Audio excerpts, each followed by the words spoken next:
You are watching 25 years old two-stroke Suzuki on sandy MX beach track. Later in video you will see close-ups and some aerial shots from this epic place. U redu je, direkt Keti kaže. Ok. Iš polku slov. Bom. Što mislim da ga maš? Zdaj ga že obvladaš, ali ne? Da.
Come rocky voglio fare.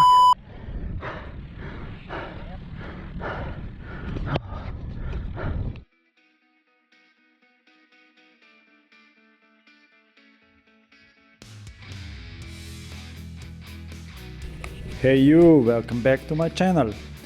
In this video I was riding 25 years old two-stroke Suzuki RM 125 on sandy MX beach track. I was interested if it still rides good in 2023.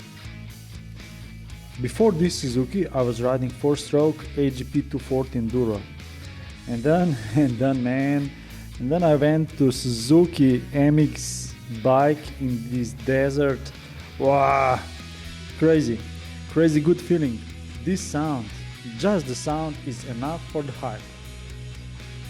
1998 Suzuki is in mint condo. Everything is like it should be and it's working perfect. So the answer on my main question is, oh yes man, it's still awesome as hell. I'm looking for two-stroke MX bike. Do you know one in mint condo that is for sale maybe? Joking man. Well, if you like this kind of content, please like, comment or even better subscribe to my channel. Next hop on hop off will be Covi 500X or maybe Ducati Desert X. I didn't decide yet. What would you like to see first? Let me know in comments. Thanks for watching and bye.